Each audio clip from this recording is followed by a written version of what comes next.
any radio waves in this room? Let's try to catch some. I don't see any. Have you heard the joke? How many girls on stage does it take to catch a radio wave? None. It takes a receiver. A receiver is an electronic device, like a radio, that is designed to catch radio waves. Works a lot better than a net to catch radio waves.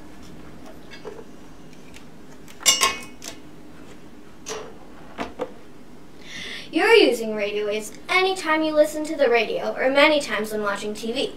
Did you know that in the Pittsburgh area there are about 78 radio stations? About 35 are AM stations and more than 40 are FM stations. AM and FM, I hear you say. Now what are those and why should I know about them? Now I guess we need to learn about AM and FM, and in order to discuss AM and FM, we need to know about radio waves. Let's start a story in 1887 with Heinrich Hertz. I have demonstrated the existence of the radio wave. This is my receiver. It's just a copper wire. With a magnifying glass, I could see a spark, a tiny electric spark caused when these unseen waves traveled a few meters from an induction coil. While he was a great physicist, Hertz was not a great entrepreneur, so he discovered radio waves, but saw no purpose in them. In 1901, there was an inventor and physicist named Marconi. I created the first radio broadcast across the Atlantic, started a telegraph company, and made modern radio possible. Marconi's radio transmission went out in all directions, including space.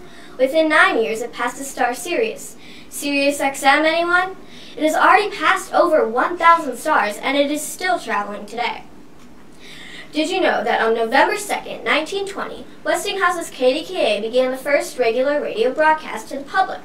These broadcasts were held in Pittsburgh, PA, and were the first ever broadcast. They chose November 2nd because it was Election Day. People gathered around radio receivers and were then able to hear the results sooner than they could read them in the newspaper. This made more people tune into the broadcast. Okay, so we have electricity, a signal that is sent to a radio station's antenna. And to your radio, the receiver captures it. But how does that signal get from the antenna to the air? The signal is an electric current, and every electric current is actually electrons moving in a wire. These electrons do not have a strong bond with the rest of the atom, and it just takes a slight amount of energy to push the electron away from its atom. These electrons are moving back and forth, and they create an electromagnetic field. That field generates a wave that moves at the speed of light with the frequency of the electron movement. While I can't see them, let's use the waves you know to help us understand. The top of the wave, the crest, and the bottom of the wave, the trough. Actually, the wave displayed in the activity is a representation of the back and forth movement of electrons. If the wave has a frequency of 200,000 Hertz, cycles per second, the electrons are moving back and forth 200,000 times a second. That's a lot. Now you might recognize the word Hertz. Yet, remember Heinrich? That's his last name. There's no magic behind this. It's just the way things work. Just as the electrons move in the wire, they move in the transmitter's antenna. And just as an electromagnetic field is created around the wire, an electromagnetic field is created around the antenna. But there's a difference between the wire and the antenna. The wire is shielded, surrounded by another wire, to keep the electromagnetic field in. The antenna, on the other hand, is designed to radiate the electromagnetic field out and into the air surrounding the antenna. The electromagnetic field travels from the antenna in all directions and at the speed of light. It travels until it hits your radio's antenna as well as hundreds of other receiving antennas. And what happens at the receiving antenna? An electromagnetic field produces current in a wire, or antenna. This current is then amplified and processed by the radio, the receiver. Frequency is the wavelength of the radio wave. When the radio wave wavelength is small, it's called high frequency, and when it's wide, it's called low frequency. Amplitude is the height of the radio wave. When the radio wave wavelength is short, it has low amplitude, and when the radio wave is tall, it has high amplitude.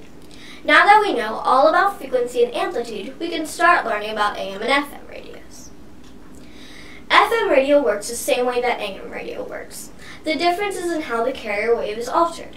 With AM radio, the amplitude or overall strength of the signal is varied to incorporate the sound information. With FM, the frequency of the carrier signal is varied. FM signals have a great advantage over AM signals. With an AM broadcast, these changes result in static. With an FM broadcast, slight changes in amplitude don't matter. The result, no static at all. Besides the radio waves we just talked about and are familiar with for commercial TV and radio, there are many other radio waves that are used for other purposes. By changing some of the properties of the radio wave, it can be used in other applications and functions. Radio waves are certainly useful. So now let's talk about UHF, RFID, and a dragon tag. When high frequency turns into ultra high frequency, or UHF, RFID can then operate. RFID stands for Radio Frequency Identification. RFID chips can be built into things like credit cards that enable your store or merchant to get your financial information and charge your accounts in seconds. At my school, we give each student an RFID tag. We call it a dragon tag. Our school mascot is a dragon tag. The tag works by sending a UHF radio wave to a receiver. When it reaches the receiver, it shows what buses the student should be riding, or how kids are getting home. But you can program it to do other things too. Okay, I'm pretty sure everyone has heard of a GPS before, but does anyone know what it actually stands for? Well, it stands for Global Positioning System. GPSs work when satellites that are circling around the globe about twice a day send signals to GPS devices, receivers, on land and on the ocean. The GPS receivers we have allow us to access our information. They may give us a map in our car to tell us how to get someplace we've never been before. Some people who work with GPSs work in 12 different monitor stations all day. They control the satellite, and if they mess up all of our wireless devices. Alright, now I want to show you some pictures. This picture shows the difference of amplitude and frequency. And this picture shows where RFID falls in the electromagnetic spectrum. The last picture I want to show you is this one. It shows people working with radio broadcasting engineering. Do you notice anything about this picture? Well, I'll give you a hint. There are no women working. Now you might be saying, well, this was in the past. We've changed this now, right? Well, actually, no, we haven't. When you look up radio station engineers, there will be no girls. And if there are girls, it's usually only one. All right. We shouldn't be ignorant of the invisible technology on which our modern way of life depends. Next time you're standing alone in a room, try and catch some radio waves.